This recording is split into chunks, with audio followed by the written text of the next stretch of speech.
பெண்கள் பொதுவாக அம்பிகையை எப்படி வணங்க வேண்டும், எதற்காக பெண்கள் இந்த ரம்பா திருத்தியை முக்கியமாக விரதம் எடுத்து செய்கிறாங்க அப்படின்னு பார்த்தா, இந்த 66,000 அரம்பைகளுக்கும் யார் தலைவியாக இருக்கா அப்படின்னு பார்த்தீங்கன்னா ரம்பா, ஊர்வசி, மேனகா. இயல், இசை, நாடகம் மூணுமே அந்த சபையில் போட்டி மாதிரி வச்சு அதில் யார் ஜெயிக்கிறாங்களோ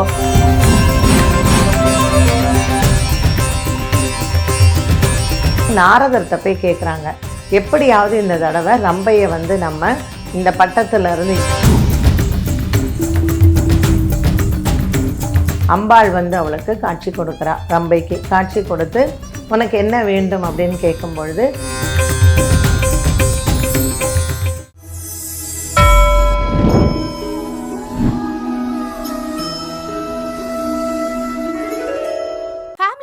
ஏர்போர்ட் எப்பவுமே நமக்கு ஃபாஸ்ட் ட்ராக் தான். ரூபாய் 50 டிஸ்கவுண்ட் ஆக பெறுங்கள்.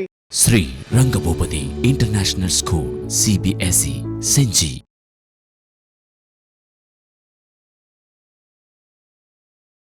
குமுதம் பக்தி நேயர்களுக்கு வணக்கம். இந்த பதிவு ரம்பா திருத்தியை பற்றின ஒரு பதிவு. இந்த ரம்பா திருத்தியைனா என்ன? எல்லாருக்கும் அக்ஷய திருத்தியை தெரியும், ஆனால் ரம்பா திருத்தியை தெரியுமா அப்படின்னா அநேகம் பேருக்கு தெரியாது.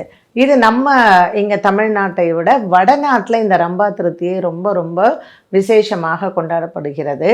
இது என்ன தத்துவம் அப்படின்னு பார்த்தீங்கன்னா, பெண்கள் பொதுவாக அம்பிகையை எப்படி வணங்க வேண்டும், எதற்காக பெண்கள் இந்த ரம்பா திருத்தியை முக்கியமாக விரதம் எடுத்து செய்கிறாங்க அப்படின்னு பார்த்தா, தன்னுடைய இளமை என்னைக்கும் இருக்கணும், எவ்வனம் அப்படின்னு சொல்கிறோம் இல்லையா. ஸோ அந்த அழகும் அந்த இளமையும் எப்பொழுதும் பெண்களுக்கு அவங்க தக்க வைத்து கொள்ள வேண்டும். ஏன்னா அழகு அப்படின்னாலே எல்லாருமே அதற்கு அடிமையாக இல்லாமல் இல்லை, எல்லாருக்குமே அழகு வேணும் அப்படிங்கிற ஒரு ஆசை இருக்கும். ஸோ அதற்கு இந்த ரம்பா திருத்தியில் ஒரு சின்ன விரதம் இருந்து பெண்கள் செய்யக்கூடிய ஒரு பூஜை தான் இது. வருடத்தில் 2 முறை இந்த திருத்தியை திதி வருது. ஒன்று உத்தராயணத்துலேயும் ஒன்று தட்சிணாயணத்துலேயும் பண்ணக்கூடியது. சரி, இது உத்தராயணத்தில் எப்போ அப்படின்னா இந்த வைகாசி மாதம் அமாவாசைக்கு பிறகு வரக்கூடிய 3வது நாள். ஸோ சூரியன் ரிஷபராசியில் இருக்கும் பொழுதும் சந்திரன் உச்சபலம் பெற்று அவர் ரோகிணி நட்சத்திரத்தில் சஞ்சாரம் செய்யக்கூடியதில் இந்த அமாவாசை திதியில், அதற்கு பிறகு கார்த்திகை மாதம் வரக்கூடிய அமாவாசை திதிக்கு 3வது நாள். இந்த முறை என்னன்னு கேட்டிங்கன்னா, சந்திரன் புனர்பூச நட்சத்திரத்தில் ஜூன் மாதம் 9ஆம் தேதி இந்த திருத்தியை திதியில் நம்ம கொண்டாடுகிறோம். இந்த வைகாசி மாதம் மற்றும் கார்த்திகை மாதம், ஸோ சூரியன் உச்சபலம் பெற்று இருக்கக்கூடிய 3வது நாளான திருத்தியை திதியும், சந்திரன் நீச்சபலம் பெற்று 3வது நாளான திருத்தியை திதியும். ஸோ எப்போதுமே சூரியன் சந்திரனை வைத்து தான் எந்த ஒரு விஷயங்களும் நடக்கக்கூடியது, அதை திதி அப்படின்னு சொல்கிறோம். ஸோ சூரியனுக்கும் சந்திரனுக்கும் இடைப்பட்ட அந்த தூரம் அப்படின்னு சொல்கிறோம் இல்லையா, இடைவெளி, அது அந்த திருத்தியை திதினா 3வது நாள். மேலே நமக்கு ரிஷபத்தில் சந்திரன் உச்சபலம் பெற்றிருப்பார், அதிலிருந்து 3வது நாள். கார்த்திகை மாதத்தில் சூரியன் விருச்சிகத்தில் சந்திரனும் விருச்சிகத்தில் அமாவாசை, இந்த கார்த்திகை மாதம் வரக்கூடிய அமாவாசையில் சந்திரன் நீச்சபலம் பெற்றிருப்பார், அதிலிருந்து 3வது நாள். ஸோ இந்த இரண்டும், இந்த வைகாசி மாதம் மற்றும் கார்த்திகை மாதம் நமக்கு வருடத்தில் 2 முறை ரம்பா திருத்தியை வரும். இந்த ரம்பை யாரு அப்படின்னு பார்த்தீங்கன்னா, தேவலோகத்தில் இந்திரன் தான் அதற்கு அதிபதி. ஸோ இந்திரனோட இருக்கக்கூடிய அரம்பைகள், அரம்பைகள்னா தேவலோக கன்னிகள்னு பேர். மொத்தம் 66,000 அரம்பைகள் இருக்காங்களாம். இந்த 66,000 அரம்பைகளுக்கும் யார் தலைவியாக இருக்கா அப்படின்னு பார்த்தீங்கன்னா ரம்பா, ஊர்வசி, மேனகா. இந்த முக்கியமாக சொல்லக்கூடியது, இதில் திலோத்தமாவும் சேர்ந்திருப்பாங்க. இந்த தேவலோகத்தில் யார் அந்த பட்டத்து ராணியாக இருக்கிறது, இந்திரனுக்கு யார் ராணியாக இருக்கிறது அப்படிங்கிறது தான். ஸோ இதுக்கு என்ன பண்ணுவாங்கன்னா, வருடத்தில் ஒரு முறை அவங்களுக்கு ஒரு போட்டி இருக்குமா. இந்திரன் அதை பார்த்து இந்திர சபையில் போட்டி நடக்கும். ஸோ இயல், இசை, நாடகம் மூணுமே அந்த சபையில் போட்டி மாதிரி வச்சு அதில் யார் ஜெயிக்கிறாங்களோ அவங்க தான் பட்டத்து ராணியாக இந்திரனை கல்யாணம் பண்ணிப்பா. இது தேவலோகத்தில் நடக்கக்கூடியது. ஸோ இந்த ரம்பா, ஊர்வசி, மேனகாவில் ஊர்வசியும் மேனகா, திலோத்தமா இவங்க 3 பேரும் என்ன பண்ணுறாங்க, எப்பொழுதுமே இந்த ரம்பை தான் வந்து இந்திரனுக்கு வந்து மனைவியாக இருக்கா. ஸோ இந்த வருடம் இந்த போட்டி நடக்கும் பொழுது இவளை அவமானப்படுத்திடணும், அந்த இந்திரனினுடைய பட்டத்து ராணியாக இவ இருக்கக்கூடாது அப்படின்னு இவங்கெல்லாம் சேர்ந்து கலந்து ஆலோசனை பண்ணுறாங்க. சரி, இதுக்கு யாருடைய ஹெல்ப்பை நம்ம போய் கேட்கலாம்? யார்கிட்டயாவது போய் ஒரு இதுக்கான உதவி கேட்கணும் இல்லையா? அப்போ நாரதர்கிட்ட போய் கேட்குறாங்க, எப்படியாவது இந்த தடவை ரம்பையை வந்து நம்ம இந்த பட்டத்திலிருந்து இறக்கிடணும், ஸோ உங்களுடைய உதவி வேணும் அப்படின்னு கேட்கும் பொழுது அப்போ அவர் சொல்கிறார், சரி அவள் வந்து நடனம் ஆடும் பொழுது அவளுடைய கவனத்தை நீங்கள் திசை திருப்பிடுங்க, அப்போ அவள் வந்து போட்டியில் வந்து அவள் தோற்று போயிடுவா, அப்போ நம்ம வந்து அவள் பட்டத்து ராணியாக இருக்க மாட்டான்னு சொல்லி நாரதர் அவங்களுக்கு ஒரு ஐடியா கொடுக்குறார். உடனே இந்த தேவலோகத்தில் இந்த நடன போட்டி வந்து நடக்குது. அப்போது ஊர்வசி, மேனகா, திலோத்தமா 3 பேரும் என்ன பண்ணுறாங்கன்னா ரம்பையின் கவனத்தை திருப்புவதற்கு அந்த ஆடக்கூடிய மேடையை வந்து கொஞ்சம் அவங்க வந்து அந்த மேடையை வந்து கொஞ்சம் அசைக்கிறது, ஸோ அவங்களுடைய கவனத்தை வந்து திசை திருப்பது, இப்படி பண்ணும்பொழுது அவள் ஆடலுக்கு அவளுடைய பாடலுக்கும் அவளுடைய அபிநயத்திற்கும் சம்பந்தம் இல்லாமல் அவள் தடுமாறிடுறா. தடுமாறின உடனே அங்கே இருக்கிறவங்க எல்லாரும் சிரிக்கிறாங்க. சிரித்த உடனே இவளுக்கு கோபம் வந்துடுறது. அவள் இந்திர சபையை விட்டு நேராக போய்ட்றா, எனக்கு வேண்டாம், எனக்கு ஆட முடியல அப்படின்னு சொல்லிட்டு போய்ட்றா. ஸோ அவள் பாதியிலே போனதுனால அவள் டிஸ்குவாலிஃபை ஆகிடுறா, அந்த போட்டியிலேருந்து அவள் தோற்று போய்ட்றா. போயிட்டு ரம்பைக்கு அன்றைக்கி ராத்திரியெல்லாம் தூக்கமே வரல. எப்படி நான் வந்து இப்படி அவமானப்பட்டுட்டேன், ஒரு பெரிய சபையில் நான் எப்படி ஒரு பட்டத்து ராணியான இந்திரன் என்ன சொல்லிடுறார், நீ வந்து பாதியிலே போனதுனால நீ இந்திர சபையில் இருக்கக்கூடிய அந்த பதவியை நீ இழந்துட்ட, ஸோ உனக்கு இந்திரலோகத்து பதவி கிடையாது அப்படின்னோடனே அவளுக்கு மனசெல்லாம் ஒரே கவலை, நைட்டு பூரா தூங்கலை. அவள் என்ன பண்ணுறா, சரி எப்படியாவது போய் இந்திரன்கிட்ட கேட்கணும் அப்படின்னு சொல்லிட்டு விடிய காலையில் இந்திரனை போய் கேட்குறா, என்னை ஏன் வந்து இப்படி நான் வந்து அவமானப்படுத்தினேன், என்னை வந்து நீங்கள் பட்டத்து ராணி இல்லை அப்படின்னு சொல்லிட்டீங்க அப்படின்னு சொல்லிட்டு அழறா. எனக்கு திரும்பவும் அந்த பட்டத்தை அந்த தேவலோக ரம்பையாகவும் அந்த உன்னுடைய மனைவியாகவும் நான் திரும்பவும் இந்த பட்டத்துக்கு வரணும் அப்படிங்கும் பொழுது அவர் என்ன சொல்கிறார், இழந்த பதவியை நான் திரும்ப உனக்கு கொடுக்க முடியாது, இதுக்கு ஆலோசனையை நீ நாரதர்கிட்டயே போய் கேளு. ஸோ நாரதர் எப்படி ஆலோசனை செய்கிறாரோ நீ அது மாதிரி, ஏன்னா திரும்பி நீ அதை வந்து போட்டி வைத்து தான் நீ வர வேண்டும் அப்படின்னு சொல்லிடுறார். ஸோ உடனே என்ன பண்ணுறா, மனசு கஷ்டத்தோட நாரதரை போய் கேட்குறா. உடனே நாரதர் என்ன சொல்கிறார், இது வந்து அம்பிகை தான் இதற்கு உனக்கு கை கொடுக்க முடியும், அதனால் நீ வந்து பார்வதி தேவியை நீ தபஸ் பண்ணு, நீ பூலோகத்துக்கு போ, பூலோகத்தில் நீ வந்து ஒரு சுனையை உருவாக்கு, ஒரு நீர் சுனையை உருவாக்கி இந்த அம்பிகையை நீ 21 நாள் கௌரி விரதம் இருந்து அம்பிகையை நீ பூஜை பண்ணு, அப்போ அம்பிகை உனக்கு நேரில் தோன்றி உன்னுடைய இந்த இழந்ததை மீண்டும் கொடுப்பாள் அப்படின்னு சொல்கிறான். ஸோ அவள் வந்து பூலோகத்துக்கு வரும்பொழுது தேவலோகத்தில் அவள் என்ன அழகு இருந்ததோ, என்ன அந்தஸ்து இருந்ததோ, என்ன விதமான அவளுடைய எல்லா அணிகலன்கள் எல்லாம் இருக்கும் இல்லையா, எல்லாமே போய் ஒன்றுமே இல்லாமல் அவள் பூலோகத்திற்கு வரா. ஸோ பூலோகத்தில் அவள் பார்க்குறா எந்த இடத்துல வந்து இந்த பூஜையை பண்ணால் நமக்கு நல்லதுன்னு. ஸோ அந்த அரம்பை வந்து வரும்பொழுது அவளோட 4-5 தோழிகளும் வராங்க, அந்த அரம்பை எல்லாம் வராங்க. அப்போ பார்க்கும்பொழுது எந்த இடத்தில் அவங்க சிவலிங்கத்தை பிடித்து பூஜை செய்தால் நல்லது அப்படிங்கும்போது இங்கே காஞ்சிபுரம் மாவட்டத்தில் எலுமையன் கோட்டூர் அப்படின்னு ஒரு இடம் இருக்குது. அங்கே அரம்பை, அந்த ரம்பை வந்து ஒரு சுனையை உருவாக்கி அந்த சுனையிலிருந்து அவள் வந்து தீர்த்தம் எடுத்து 16 பட்டைகள் கொண்ட ஒரு சிவலிங்கத்தை அவள் பிடித்து பூஜை செய்கிறாள். அங்கே இருக்கக்கூடிய அம்பிகை பேர் கனக குசாம்பிகை அப்படின்னு பேர் இங்கே. ஸோ இந்த ஈஸ்வரனுக்கு அரம்பகேஸ்வரர் அப்படிங்கிற திருநாமமும் தெய்வ நாயகேஸ்வரர் அப்படிங்கிற திருநாமமும் இந்த ஈஸ்வரனுக்கு உண்டு. ஸோ இந்த அரம்பைகள் எல்லாரும் இந்த சிவனையும் இந்த பார்வதி தேவியும் பூஜை பண்ணுறாங்க. ஸோ ரம்பை மட்டும் ஸ்ரத்தையாக என்ன பண்ணுறா, கௌரியை வந்து விரதம் இருக்கிறா. ஒரு 21 நாட்கள் அவள் வந்து வாழை மரங்கள் இருக்கு இல்லையா, அந்த வாழை மரங்களில் அதை வந்து ஒரு தோட்டமாக இந்த 4 இடத்துலையும் வாழை மரத்தை வைத்து நடுவில் வந்து அவள் அம்பிகையை வைத்து அவள் தனியாகவே வந்து ரம்பை வந்து பூஜை பண்ணுறா. பூஜை பண்ணி அவள் ஒவ்வொரு நாளும் அங்கே இருக்கக்கூடிய வாசனை மலர்கள், அந்த இடமே வந்து பார்த்திங்கன்னா மர மல்லிகை தோட்டமாக இருந்ததான், ஃபுல்லாக மல்லிகை பூ தான். ஸோ அந்த மல்லிகை பூவால் அம்பாளை வந்து அவள் பூஜை பண்ணி அங்கே இருக்கக்கூடிய தீர்த்தத்தில் எடுத்து சிவபெருமானுக்கும் விட்டு இந்த 21 நாட்கள் வெறும் பழங்களை மட்டுமே உணவாக அருந்தி அவள் வந்து பூஜை பண்ணும் பொழுது அந்த 21வது நாள் அம்பாள் வந்து அவளுக்கு காட்சி கொடுக்குறா. ரம்பைக்கு காட்சி கொடுத்து உனக்கு என்ன வேண்டும் அப்படின்னு கேட்கும் பொழுது, நான் இழந்த பதவியே மீண்டும் கிடைக்கணும் எனக்கு. நான் வந்து என்ன எவ்வளோ அழகாக இருப்பேன், எவ்வளோ ஒரு பெரிய அப்சரஸ் நான். ஸோ என்னுடைய யவ்வனம் என்றைக்குமே நான் இளமையாக இருக்கக்கூடிய ஒரு தோற்றமும், நான் என்னென்னலாம் இழந்தனோ அது எல்லாமே எனக்கு கிடைக்கணும்னு சொல்லி ரம்பை வந்து கேட்குறா. உடனே கேட்ட உடனே அம்பிகையும் அவளுடைய பூஜையில் மகிழ்ந்து இந்த வைகாசி மாதம் இந்த அமாவாசைக்கு பிறகு இந்த 3வது நாள் உன்னுடைய பெயரிலேயே இந்த திருத்தியை திதியை ரம்பா திருத்தியையாக உலக மக்கள் கொண்டாடட்டும்.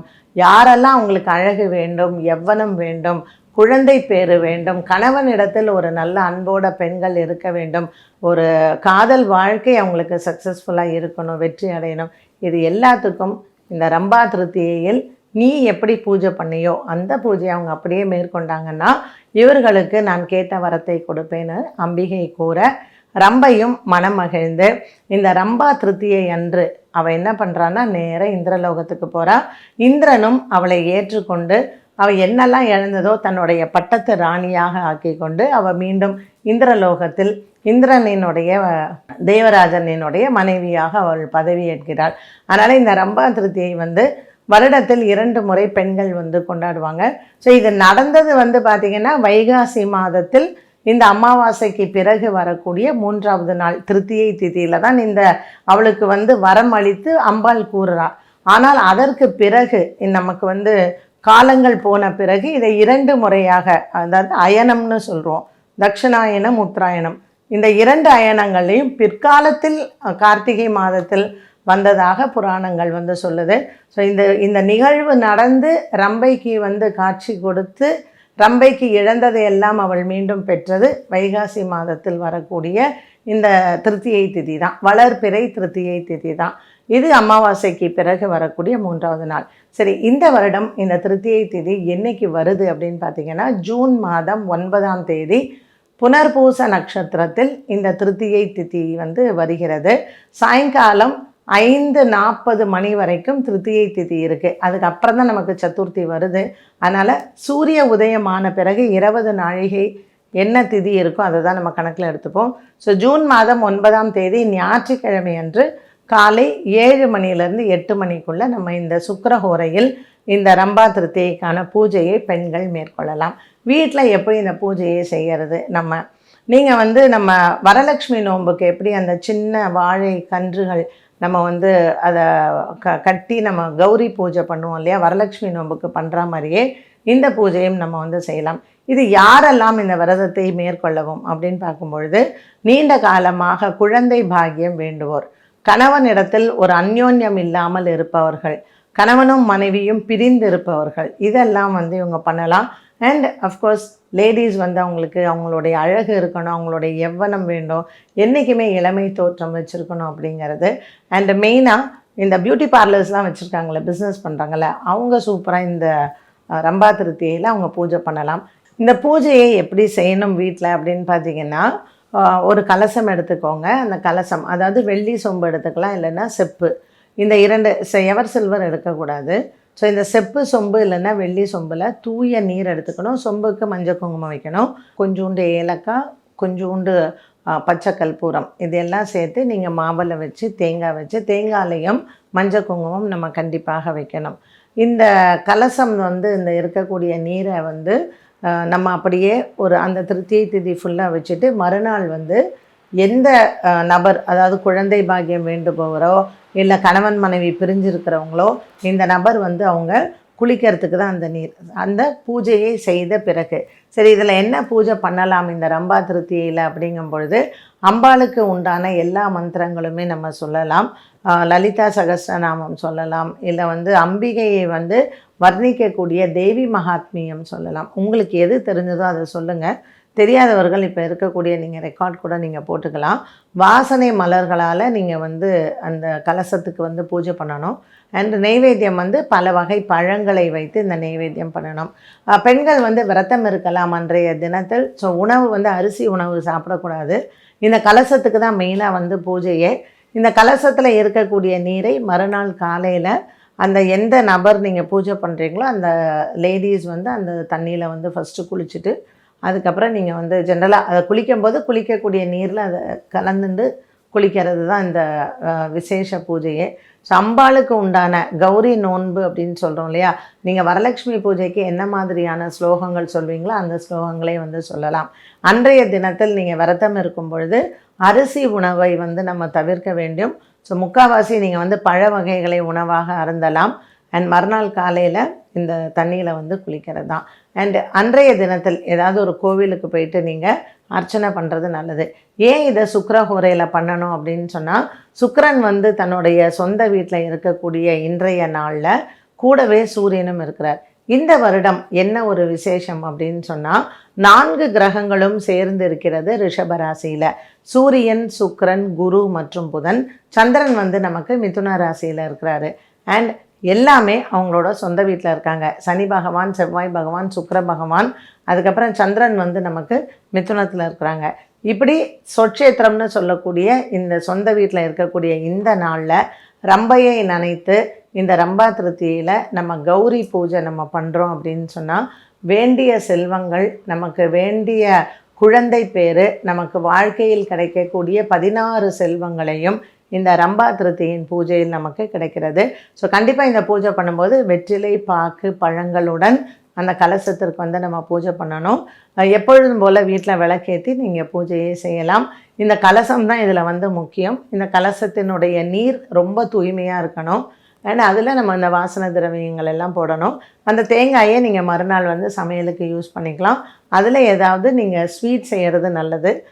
இந்த மாதிரி பூஜைக்கு பண்ண தேங்காயெல்லாம் நம்ம சட்னியோ இல்லை காரமோ இல்லாத ஒரு கோக்னட் பர்ஃபி அந்த மாதிரி, இல்லைன்னா ஏதாவது ஒரு ஸ்வீட் மாதிரி செஞ்சு நீங்கள் சாப்பிடலாம். ஸோ இந்த தேங்காயை செதறுக்காய் போடுவதோ இல்லை மற்றவங்களுக்கு கொடுக்கறதோ இல்லாமல், யார் பூஜை பண்ணாங்களோ அவங்க வந்து அந்த தேங்காயை ஏதாவது ஸ்வீட் பண்ணி சாப்பிட்றது நல்லது. அன்றைய நாளில் பழ வகைகளை மட்டும் நம்ம நைவேத்தியம் பண்ணாலே போதுமானது.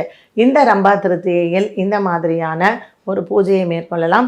பெண்கள் வந்து ஏதாவது தானம் பண்ணணும் அப்படின்னு நினச்சிங்கன்னா, பச்சரிசி மற்றும் வெண்மை நிறமான அந்த வஸ்திரங்கள், சுக்கிர பகவானுக்கு வெண்பட்டு வந்து சாற்றி அவங்க செய்யலாம். வெள்ளி வந்து தானம் பண்ணுறது நல்லது. இது நம்ம வசதிக்கு ஏற்றாற்போல தான் இந்த தானங்கள் அனைத்துமே. வீட்டில் பூஜை செய்து அம்பாளை மானசீகமாக பிரார்த்தனை செய்தாலே நமக்கு நல்லதான். இங்கே இருக்கக்கூடிய இந்த எலுமியன் கோட்டூர் அப்படின்னு சொல்லக்கூடிய காஞ்சிபுரம் மாவட்டத்தில் தேவார பாடல் பெற்ற ஸ்தலம். இங்கே திருஞான சம்பந்தருக்கு ஈஸ்வரன் 3 வயதிகனாக அவர் வந்து காட்சி கொடுத்திருக்கிறார். பாலகனாக, காளையாக, வயோதிகனாக. ஸோ ஒரு மனிதனுக்கு இந்த 3 நிலைகள் அவன் வந்து எப்பொழுதுமே இறைவனை வணங்க வேண்டும் அப்படிங்கிறதுக்கு தான் திருஞான சம்பந்தரினுடைய பதிகத்தை அன்றைய நாளில் பாடி இந்த ஆலயத்திற்கு, எலுமையின் கோட்டூர் அப்படின்னு சொல்லக்கூடிய இந்த ஆலயத்தில் அரம்பகேஸ்வரரையும் கனக குச்சாம்பிகை அம்பாளையும் நம்ம பிரார்த்தனை செய்தால், ரம்பைக்கு எப்படி சாபம் தீர்ந்ததோ அதை போல நமக்கும் சாபம் தீர்ந்து வாழ்க்கையில் அனைத்து செல்வங்களையும் பெறலாம். மீண்டும் அடுத்த பதிவில் சந்திக்கும் வரை நன்றி, வணக்கம். ஃபேமிலி அவுட்டிங், ஏர்போர்ட் எப்பவுமே நமக்கு ஃபாஸ்ட் ட்ராக் தான். ரூபாய் 50 டிஸ்கவுண்ட் ஆக பெறுங்கள். Sri Rangabhupathi international school, CBSE, செஞ்சி.